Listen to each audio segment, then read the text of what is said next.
How would you like to have more time and energy?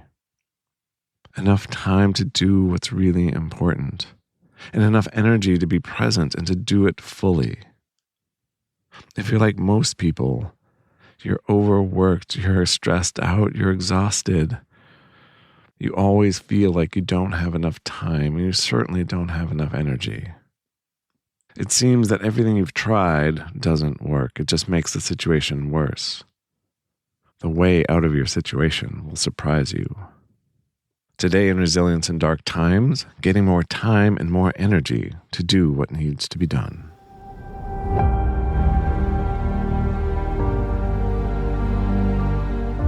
You're listening to Resilience in Dark Times. I'm your companion and guide, Michael Glavin. Whatever brought you here, I'm glad you found us. This is a space for honest conversation, practical strategies, and the kind of hope that comes from facing reality together. Let's dive in.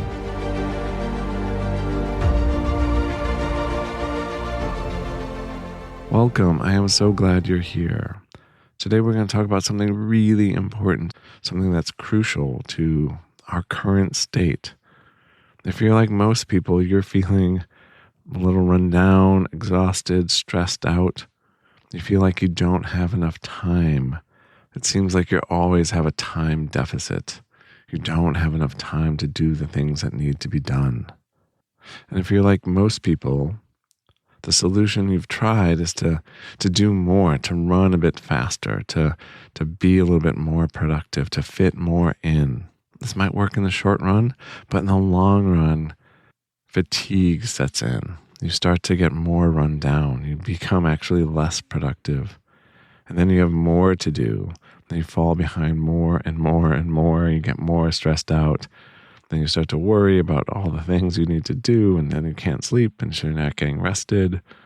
And then you can get into this death spiral where there's more and more to do, and you have less and less energy to do it, and less time. Today we're going to talk about how to overcome this, how to get out of this trap.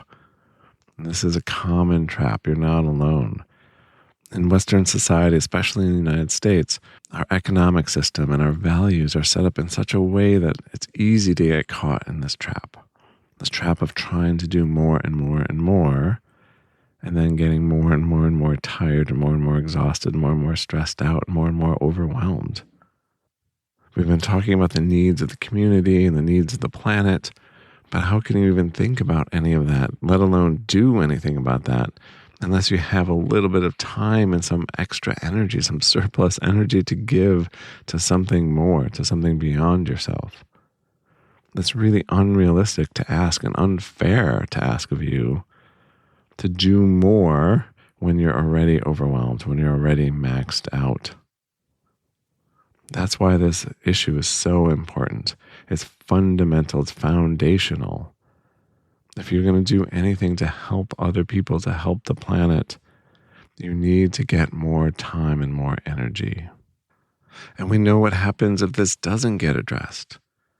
People get burnt out. People can get laid off from work or let go because they're no longer productive enough. And then your life situation gets worse and there's more stress and more to do. Let's start addressing this today.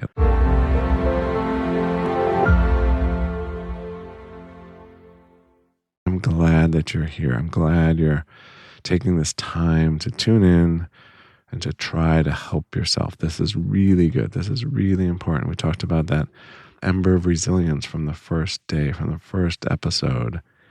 And that's what this is about. This is tuning in to yourself, taking care of yourself. That's a really good thing to do. We're going to need that spark. More recently, we've talked about tending to others, tending to your community, your partner, to nature, to the world. But this is about tending to yourself, taking care of yourself in a compassionate way. I remember when I was a computer programmer, we did these things called sprints. So this came down from management, and it was like, oh, we have this deadline. So we're for this 10-day period, we're going to do this sprint. We're going to all work really hard. We're going to work extra hours. We're going to spend late nights, sometimes spending all night coding, putting in 60, 70-hour weeks. At the end of that time period, they were going to lock down the code. So there's a finish line in place, and we're all working really hard to get to that deadline, that finish line, pushing ourselves, not sleeping well, not eating well, not going to the gym for sure, just sitting at our cubicles hour after hour writing code. These sprints came after a round of layoffs, massive layoffs. So we're running with a smaller crew. So that's why they need these sprints. They need this extra productivity out of us. And so we did it. We met our deadline. And it was so successful. Guess what they did? Yeah, the company looked at the returns, and a few weeks later, they decided to do another sprint because it was successful for them. And then they did another sprint and another sprint. And then eventually we were always in a sprint. And that productivity that we had started to drop off. Mistakes started to be made. Productivity started to come down. People started to get burnt out. I remember sitting in my cubicle during the day and trying to focus and trying to get stuff done and just like working hard, like in terms of putting in the effort, but just the output wasn't there. I would take hours to work on some silly bug that I should have caught, within 5 minutes. And it wasn't just me. It was everyone like, looking around and seeing people sort of as vacant stares. But that's our society now. We're on this always on mentality, this always working, never stopping work. But the more and more and more and more effort you put in, the less return you get. And so then you need to put in more and more effort and you get even less return. And it's this death spiral. The solution always is do more, do it faster, do it longer.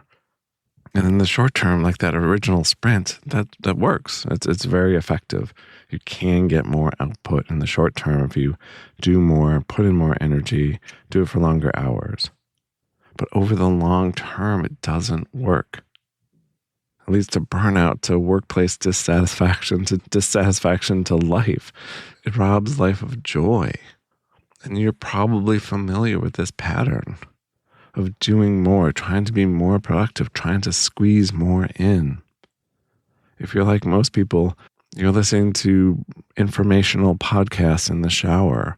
You're reading articles in the bathroom about productivity or news or information. You're getting more information. You're listening to informational podcasts on the way to work. You're trying to cram in more productivity in less and less time. But that's not getting you where you want to go. You're always still falling behind. The faster you run, the more you try to do, the less it seems you're accomplishing. So what's the solution? If doing more, doing it for longer, trying to cram more in isn't the answer, then what is? Now, this may seem counterintuitive, and I think it is, but this is the approach that I used to great effect. I was in this exact situation. I've been working 2 jobs for a long time as a computer programmer and then as a therapist on top of that, and raising 2 kids and having a relationship. And then one of the jobs, the computer programmer job, faded away and I became a full-time therapist. But then I opened a group practice. So I hired and trained and supervised therapists in addition to my own clients and in addition to raising 2 kids and having a relationship. And I was maxed out. I remember sitting on the couch on Saturdays and setting up my LLC and doing taxes and then eventually doing payroll and supervision and reading supervision books and listening to podcasts on how to do a group practice. And every moment of my day was filled up and I was productive for a while. But then I started to get burnt out. And so I needed to do something. I needed to make a change. And so the first thing I did, and here's the counterintuitive part, this is what you need to do. Number 1, do nothing. Do nothing. And you're going to say, wait, I can't do nothing. I have to do something. I have to be productive. No. You're being overproductive. You need to do nothing. Now let me define what nothing is in this case. So nothing is not ruminating over the past. It's not thinking, oh, I should have said this, or maybe if I did this or I did that differently. Nope, it's not ruminating over the past. It's not regretting anything in the past. It's also not worrying about the future. It's not thinking about the future. It's not planning for the future. It has nothing to do with the future and nothing to do with the past. It just has to do with being in the present moment. So you should already have your chair or your room that's separated out from your work. So we did that in a previous episode. In the Stop the Noise episode, we talked about the importance of separating out the work from non-work. So you have your chair. When you do nothing, I want you to go to your chair, your sanctuary chair, and do nothing. Don't worry about the future. Don't plan for the future. Don't go over your to-do list. Don't ruminate over the past. Just be in the present moment. If you need something to think, you can think, I have nothing to do right now. Or I have nowhere to be right now. Or if it's at the end of the day, you can say, my work is done now. Some version of whatever works for you. Play around with different sentences until you find the sentence that when you say it out loud or you say it in your head, you get this, like your nervous system will calm down. You can feel it. So when you hit that phrase that works for you, for me, it's I have nothing to do right now. The way to not go into the future or into the past is just to become present with what is present. If there are sounds, just notice the sound. Don't start thinking about the sound or latch onto it, just notice it. You can notice your body and any sensations in your body. You can notice like what the chair feels like that you're sitting on. You can look around the room and look for colors. You can pick a color like red and look for all the shades of red in the room. Or green, and look at all the different shades of green. Or if there's a plant, really look at that plant and inspect that plant. Just be present with whatever is present right in the moment. So you're not doing anything, you're just being awareness. You're just inhabiting awareness of the present moment. This is a being state, not a becoming state. You're not chasing anything, you're not going anywhere, you're just here. You're just here. You're not doing anything, you're just here. If someone asks you, what are you doing? You can say, I'm practicing mindfulness meditation. That's the fancy word for doing nothing. Tara Brach, who's a psychotherapist and Buddhist teacher, I really recommend her podcast. She's awesome. They're all free. She does meditations and Dharma talks, and she likes to work in jokes. And she talks about how there's these two older women, and they're talking about their kids, and their kids are in their 30s. So one woman who's always disappointed in her son, who's in his 30s, she starts to brag about him and say, like, oh, did you hear Joey is going for a month-long meditation retreat? And the other person says, meditation retreat? What's that? And she says, I don't know, but at least he's not sitting around doing nothing. I love that corny joke. So yeah, meditation is doing nothing. It's sitting around doing nothing. It's what we should all be very good at, but we're not. It's hard for us to do nothing, especially in our society, in our culture. So I am giving you permission to do nothing. There's so many benefits to do nothing. But doing nothing is just being present with what is. So you're not going to the future, you're not going to the past. You're just being present with what is right now. And when you do this, and the more you do this, the more benefits you get. Mindfulness can be defined as the awareness that emerges through paying attention on purpose and non-judgmentally to the unfolding of experience moment by moment. That's Jon Kabat-Zinn. And the research, I'm sure you're familiar with it. They're all the benefits of mindfulness meditation. There are so many benefits just being in the present moment, non-judgmental awareness of what is right here. If you find yourself worried about the future, it's like that the future is too distracting, too much. We talked about that. We talked about overcoming fear in a previous episode. I'll put it in the links. And that can help you deal with that enough to be in the present moment so you don't have to worry. There's so much research available on mindfulness and its benefits. One of the studies they did was on healthcare workers and teachers. And just 10 minutes of mindfulness practice a day for 5 days out of the week gave tremendous benefits. Those people were less exhausted, less burnt out. They had more energy. They also did research on micro breaks, just taking short breaks.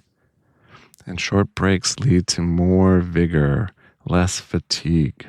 And if those short breaks, instead of like 30 seconds for a minute, are a little bit longer, like 10 minutes, then productivity goes up. So let yourself do nothing. I want this to become a practice for you. Because there's always time to do nothing. You can be at your desk and say, for 30 seconds, I'm going to do nothing. I'm just going to sit here, be aware of the present moment. For 30 seconds, for 1 minute, that's it. If you're working at home between clients, if you have meetings all day, just get a cup of tea and go and sit in your sanctuary chair for 5 minutes. You can set a timer so you don't have to keep looking at the clock. And just be in the present moment for 5 minutes. And if you're really having trouble staying in the present moment, that means you're human, because our brains like to just do the brain thing and start thinking about the future, about the past, about anything but right now. Then you can take some training. There are plenty of books out there. There's plenty of apps to help you be in the present moment. There's also the mindfulness-based stress reduction, which is an 8-week course, which is also very effective for establishing this mindfulness routine, although it's more of a commitment. You don't need to do such a big commitment to get benefits. It can just be 10 minutes a day.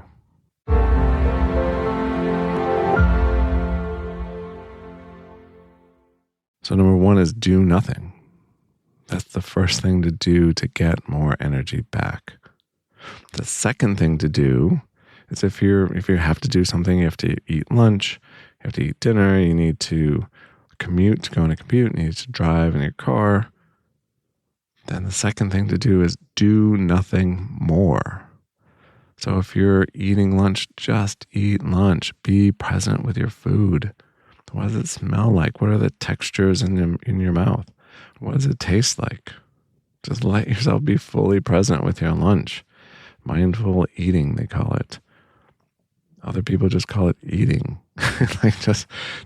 Don't scroll, don't read an article don't listen to some informational thing.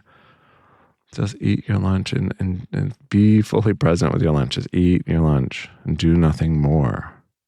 If you're on a commute, driving in a car or on public transportation or riding a bike, just be present in your commute. Let yourself sit there. You don't have to listen to that informational podcast or that audio book or use that as productivity.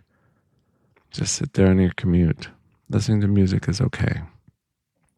If you're listening to music, just be present with the music. So that's the second one. So the first one is do nothing. The second one is do nothing more. Just do whatever you're doing. And Zen Buddhists talk about this. They talk about when you go for a walk, just go for a walk. When you eat your breakfast, when you drink your tea, just drink your tea. Just do one thing at a time. Focus on one thing at a time. And I want you to think of this as not as another to-do. Don't put this on your to-do list. Oh, I need to do this too. Let me schedule this. Let me put it on a list. No, this is a not doing. This is an undoing. This is your non-doing list. There shouldn't be a list for this. So it's not doing more. So I'm going to put time aside to do nothing. No, it's a not doing. Noticing that energy to do something, to do more, that becoming energy. Like there's always something in the future. I'm going to improve and grow and be better and be more. And that's great, right? And we need the other part too. The other side, the other half is the being, just allowing yourself to be. It's a letting go of that doing. So it's a not doing. This is the letting go of your to-do list. This is just being present right now, here in the present moment. And if you just do these two things, or just don't do these two things, if you do nothing, if you let yourself to do nothing more often, more and more, and if you let yourself to do nothing more, so if you're folding laundry, just fold laundry, feel the texture on your skin and the smell and the warmth. Just let yourself be there folding laundry. If you're washing dishes, just feel the dishes, feel the plate, smell the soap. Just be present with whatever you're doing. If you just do these two things, this is going to give you more energy. It's going to give you a little bit of surplus energy, a little potential energy. And we'll talk about how to use that energy next. But just implementing this will start to transform your life. You'll start to feel better. You'll start to sleep a little bit better. Your mood will improve. You'll find yourself being more productive when you do work, but that's not the point right now. This is to help you get back to being you, to being human again, to being fully human and not being exhausted, depleted, stressed out like an empty husk. We want a full husk for you. We want you to be vital, have some energy, some vigor. So doing nothing is the way to start that.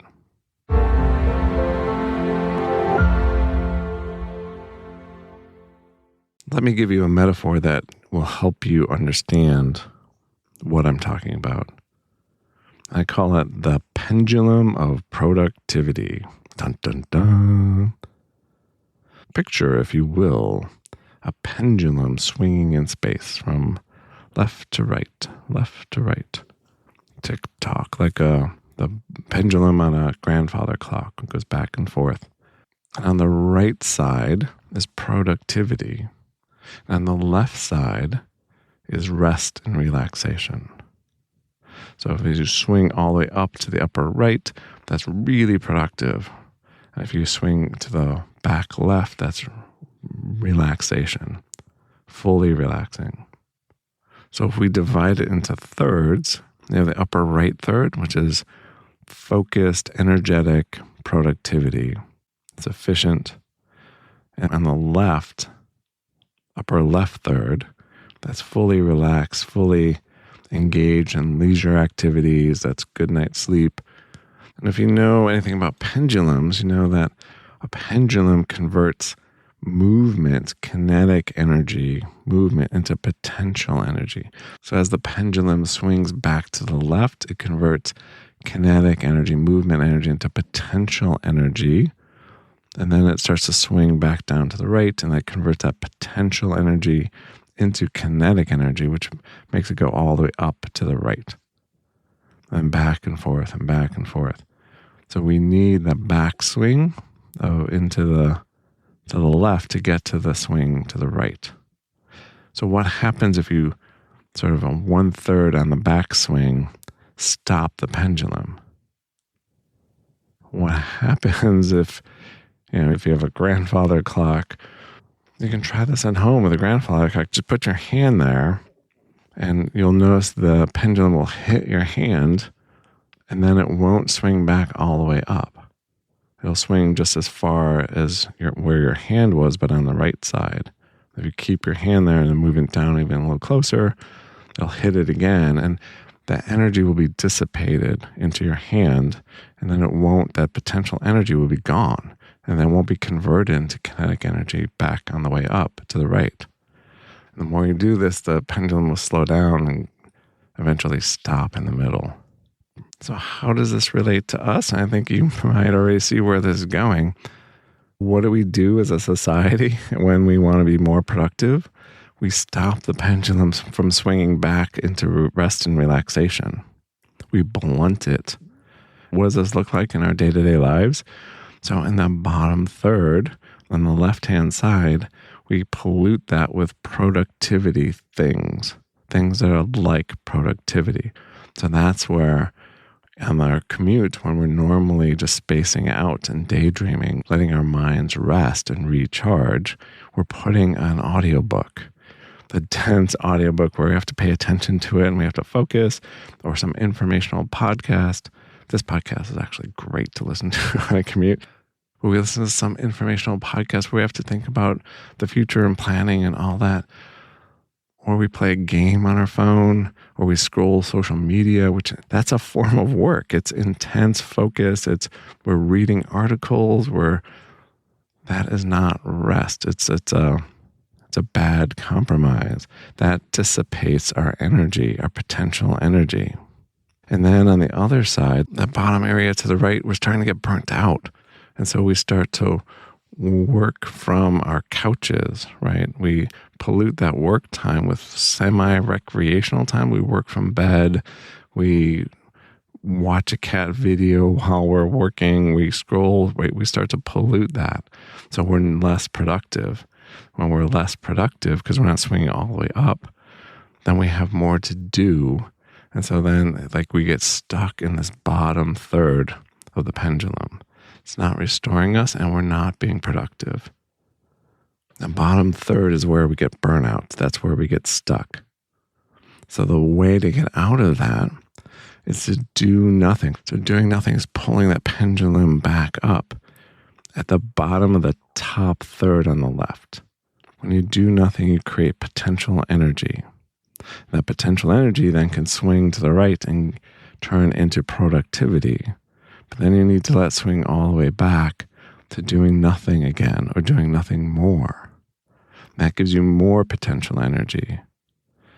So then what do you do with that extra potential energy? Yes, some of it can go into productivity when you swing back to the right when you're at work, but you also need to invest some of that potential energy to get more potential energy. And how do you do that? You do that by doing nothing important.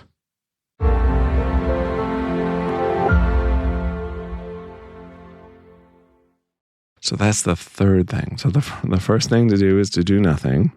The second thing to do, so we're in the upper left of the pendulum, do nothing more, and then do nothing important. That's a swing back.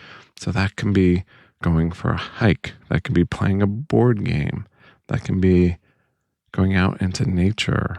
So you're expending energy, but you're not doing anything quote unquote important. You're not doing your taxes. You're not doing something for work. You're not doing something stressful. It is stressful, it's fun stress. You're playing pickleball and it's the playoffs. There's no consequence. There's no downside. You're doing nothing, quote unquote, important. So you're investing energy, but you're investing energy on that backswing. So you're getting that pendulum to swing back far.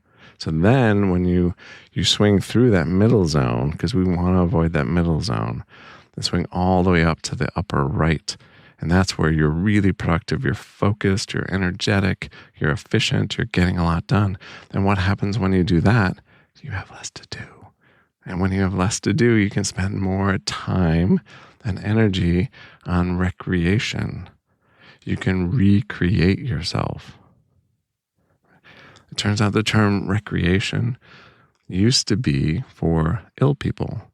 And when they took time off and they convalesced and they healed themselves, that was recreation. They were recreating themselves. They were returning refreshed and renewed.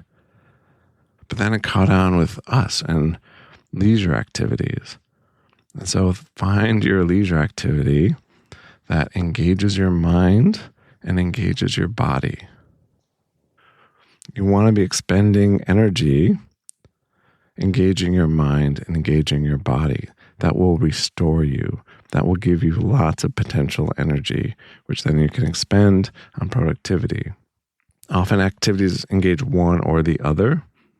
Some engage both. So if you're doing like board games, that really is great for your mind.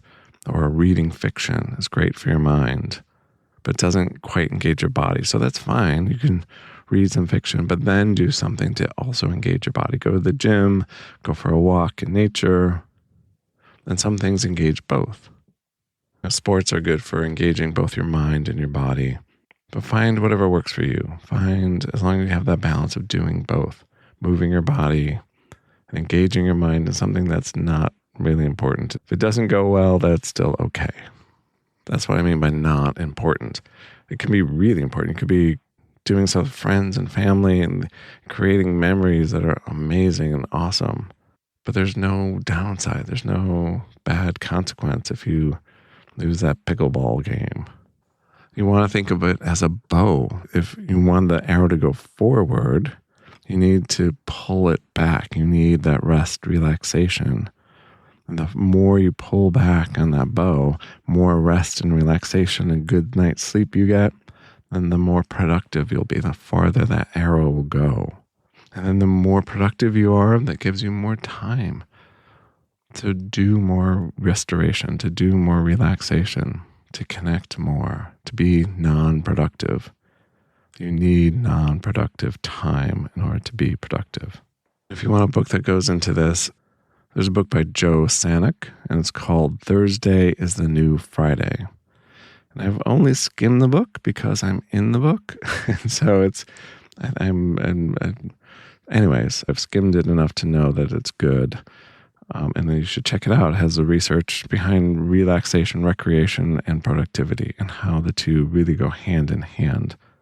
If you're in control of your hours at all, if you're an entrepreneur or freelancer, it's a great book. If you don't control your hours, it's still relevant in terms of what do you do for your weekends and what do you do in your evenings and work-life balance. It's really good for that.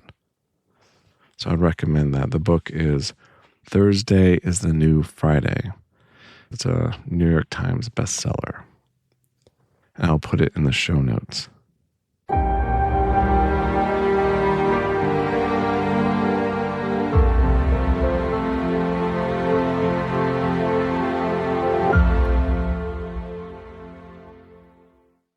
I was looking for a story for this episode and having a little bit of a hard time. Of course, I thought of the tortoise and the hare, but that's not quite the moral that I want to impart to you because, so in case you're unfamiliar with it, it's a race between a tortoise and a hare. And the hare runs off and gets out to a great start and then takes a nap and just hangs out. The tortoise just keeps going, and eventually passes the hare. And eventually the hare wakes up and is like, and then starts racing for the finish line, but the tortoise passes just the finish line just before the hare. And so it's, slow and steady wins the race. So it's about effort and work and not taking a break and not taking a relaxing nap. So it's very much about the, Protestant work ethic and sticking to it and hard work. And hard work is great. Hard work is really important. It's important to have, I think, those values. But it's also important to relax. It's important to take a break. Apparently I was doing some research and I was looking for alternate versions of that story. And so there's some folk versions of that story where at the end of everyone's there gathered for the race and the tortoise wins the race. And then someone notices that the forest is on fire. And so they need to get someone to get help. And so they have to send someone to get help. And so since the tortoise won the race, they send the tortoise to go get help. And then everyone dies. So it's a dark side. But I think there's something in the people rebelling against that always working. I wonder if this is around, it's an old folk tale. So I bet they didn't have the 8-hour workday and there weren't weekends and there weren't child labor laws. So that story in that context is very different. So I think this is maybe the people's way of keeping it real. The unions certainly would have been in favor of the hare and the hare's right to take a rest, to run hard, but then to take a break and to restore and to enjoy life and to connect with the other Warren members and to have a little tea party and all that, and then to go back and finish the race. And if you don't finish first, that's okay. And given that choice, I'd rather be the hare. But I did find a story. And so this is a Japanese folktale, and it's known as the Crane Wife, but also there are many, many different versions of the story. Some are called the Crane Wife, some of the Grateful Crane. Often it's with one man alone. This version is with an old couple. So let's gather around the hearth, put another log on, get some warmed apple cider, and I'll read you this tale called The Grateful Crane. Part 1, A Night Visitor. A long time ago, an old man and woman lived a poor life, scraping by as best they could. The man gathered firewood in the nearby hills, and the woman wove cloth at her loom. One day, on the way back from selling his firewood in the town, the man found a crane in a trap. The harder it struggled to escape, the tighter it was caught. "Hush there, don't move," the man whispered. When he cut the bird free with a slash of his knife, it flew off towards the hills. By the time he got home, it was dark and snow had been falling for some time. And he was telling his wife what happened, and there was a knock at the door, and the old woman opened it, wondering who might be there. "I'm sorry to disturb you so late, but I lost my way in the blizzard," said the young woman standing in the snow. "Could I stay here tonight?" The old couple agreed at once. The snow kept falling through the next day and the next. The young woman continued to stay with the old couple, cooking, washing, and massaging their backs before bedtime. They grew fond of her, and as time passed, they began to think of her like their own daughter. One morning, the young woman said she'd like to weave some cloth. "But when I'm at the loom, don't look into the room to see what I'm doing. You have to promise." The old couple agreed. Part 2, The Clattering Loom. The young woman worked all the way through the day and deep into the night. The clattering of the loom barely let up for 3 whole days, while the old woman busied herself with chores in the main room. Finally, on the 3rd evening, the young woman emerged with a roll of cloth and said, "Take this to the town and sell it tomorrow." It was the most beautiful cloth the old couple had ever seen. The next day, the old man went into town carrying the roll of cloth. When he struck a deal to sell it, he was astonished by how much money it fetched. The merchant pressed him to promise he would return if he ever had such fine material again. The old couple talked in wonder of how much more comfortably they could live, and hesitantly asked the young woman if she could make another roll. Once again, the clattering of the loom filled the house. The old woman listened through the closed door each day, and when her husband came home late on the 3rd evening, she said, "I wonder how she does it." Just then, the young woman brought out the 2nd roll of cloth. "That's it. This is the last one," she told the couple. In the dim light, she seemed shrunken somehow. But after the old man sold the 2nd roll of cloth, he and his wife asked if she could make just one more. Part 3, A Revelation. It took some persuasion, but finally the young woman agreed. The old man came home earlier from collecting firewood each day. He was so eager to see the next roll of cloth.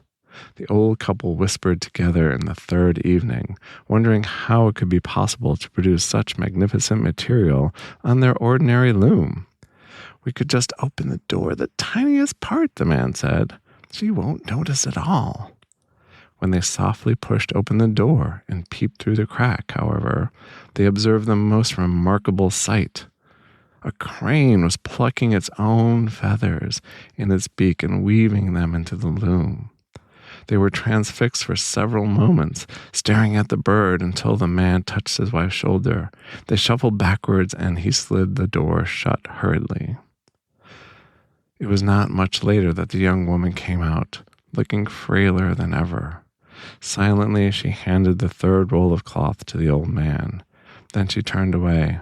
"You promised you wouldn't watch me working. You broke your word.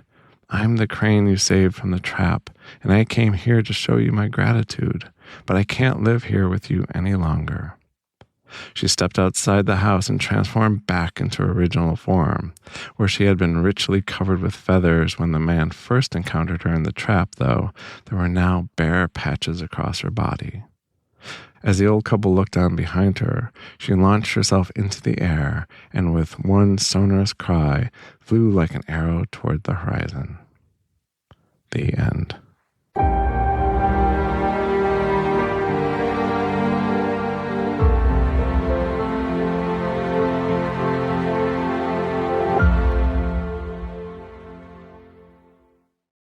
That is a sad story, but I think so familiar. I think we are all the crane in this story and the old couple. In our culture, most of us start our lives with nothing. We need to work. We need to pour some of the best parts of ourselves into our work to get out of poverty, to make a living, to make a decent home. That all makes sense. But then most of us want something more. We want a little bit more. We're not satisfied with that.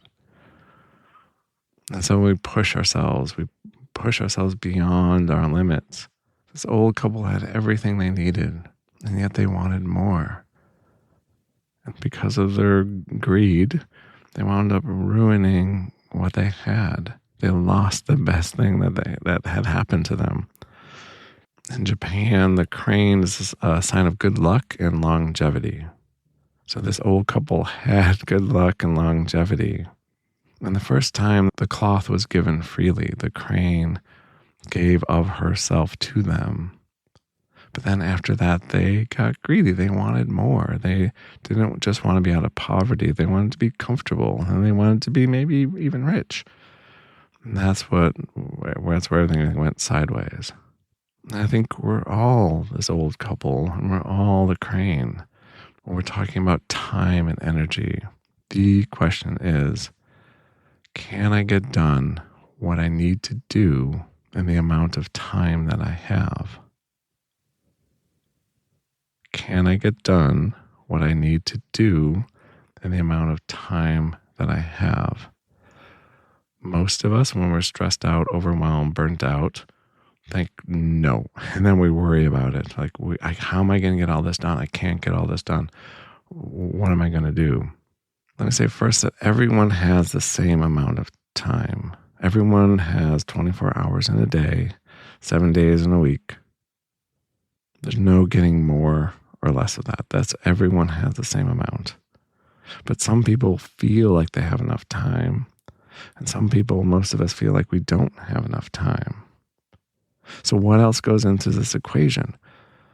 Part of it is our energy. If we don't have energy, then we can't get done what we need to do in the amount of time we have because we don't have the energy to do it. So that's what we addressed first, is how to get more energy.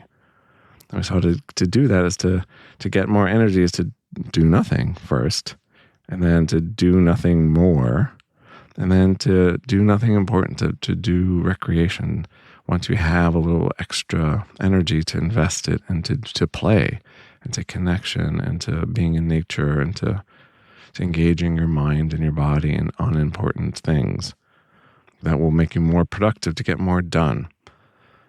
But the other part of this equation, what I need to do, can I get done what I need to do in the time that I have? I think this story really helps us with the what I need to do part. That is based on our values. That is based on our mindset. I remember when my kids were really young and we needed to get out the door. I needed to get them to kindergarten and to preschool. And if you know toddlers, they do not cooperate. They are not into putting their shoes on or getting their coats on or doing any of that on any sort of schedule, on any sort of realistic time frame. And it's super frustrating. If you as a parent need to get them somewhere on time and they are not cooperating, the stress levels are really high because you can't control their behavior. You try, and good luck controlling a toddler's behavior. And so the mornings were terrible for us, and getting out the door was terrible. But I remember taking a moment and asking myself, so what happens if we're late? I mean, what really happens? Like, yeah, I want to instill values of like promptness is important. Being on time is important. That's who we are as a family. We show up places on time, blah, blah. But what if we don't? What if we miss something? What if we show up 5 minutes late? Who really cares? Okay, it'll be marked down. The school will mark down tardy. But so what? There's no consequence for that. And so I realized I just gave up that as a goal, as part of my identity, that I'm someone who we always we don't always show up on time everywhere we go with toddlers. I'm okay with that. Once I gave that up, it was so relieving and relaxing. And it turns out we were not late. We were still 5 minutes early instead of 15 minutes early. But the experience was so much better. So that can I get done what I need to do in the time that I have? Do I need to be on time with my toddler and my kindergartner? No, I don't. So yes, I can get there within a reasonable time frame. That I can do. And so then suddenly I had more time. I relaxed more. It was a much more enjoyable experience. So the getting the energy part, we've already looked at that. But the other part is getting the time. Is most of the time people feel overwhelmed and stressed out. Most with my clients, the most stressed out, overwhelmed people are the people doing so much already. They're these type A high achiever people with super high standards for themselves. So their standards are way higher than the amount of time and energy that they have. So part of getting enough time, and time is a perception thing, is really looking at your values. What is important to you? And then setting priorities that align with your values. You don't have to do it all. Goes against our culture. Our culture says, yes, you can have it all. You can be everything. You should do everything.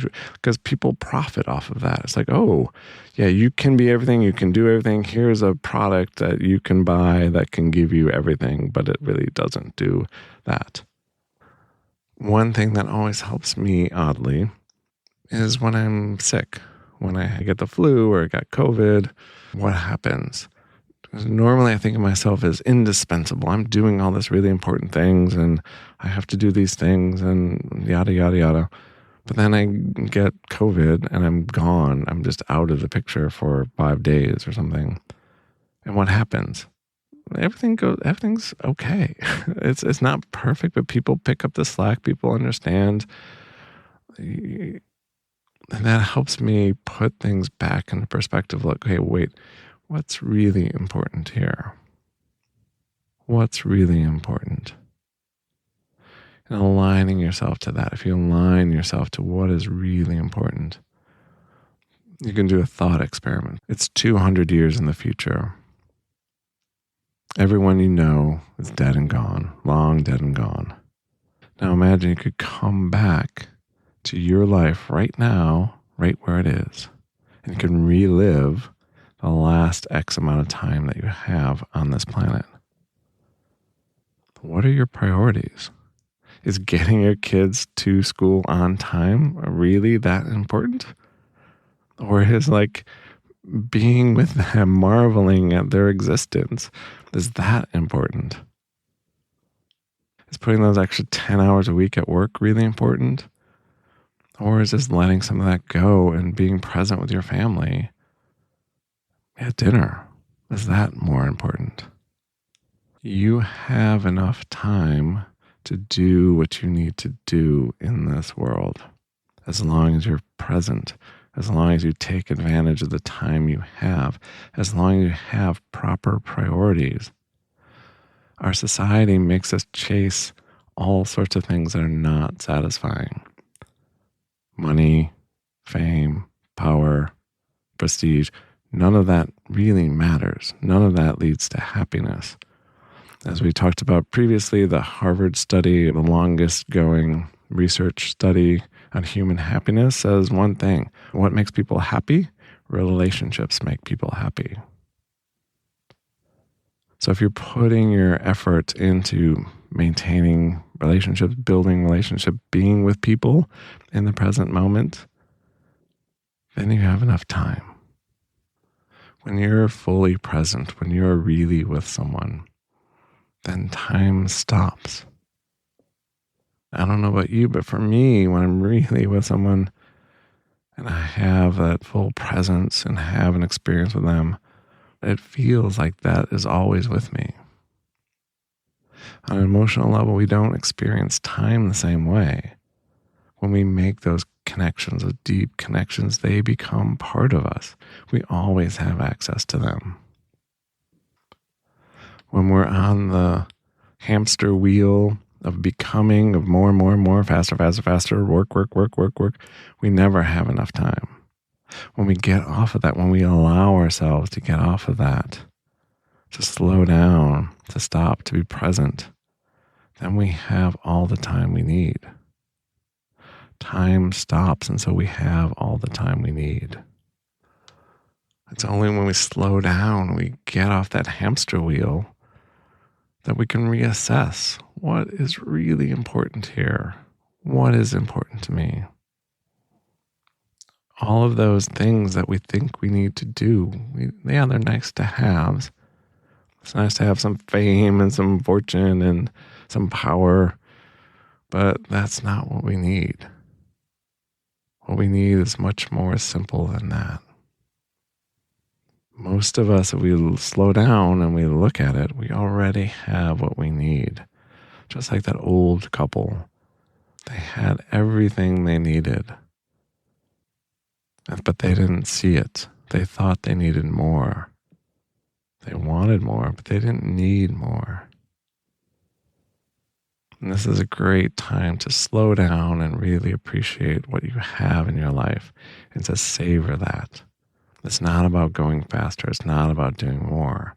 It's about doing less. It's about being present. It's about savoring what you already have. And I think you know this. You don't need to get to some place in the future where everything will be whatever you think it might be. You have it here. You need to slow down and appreciate it and be with it and hug it and adore it and delight in it and celebrate with it and tend to it. That's what you need. And that happens outside of the rat race. That happens outside of the ticking clock. That is eternal. Once you get that, you have it forever. Those experiences you have with the people you love, those experiences last forever. Those connections change you and they change them, and they're with you always. Your action item for today: 1, do nothing. 2, do nothing more. 3, do nothing important.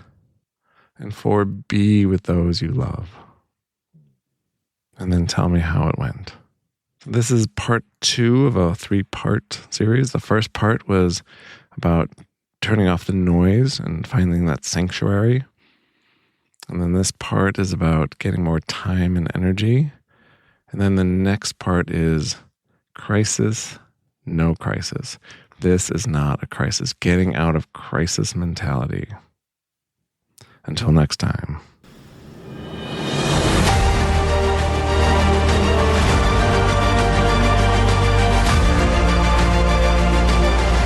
That's all for this episode of Resilience in Dark Times. Your action items? First, try one strategy we discussed. Second, connect with one person about these issues. Breaking isolation is resistance. And third, leave us a review to help others find this community.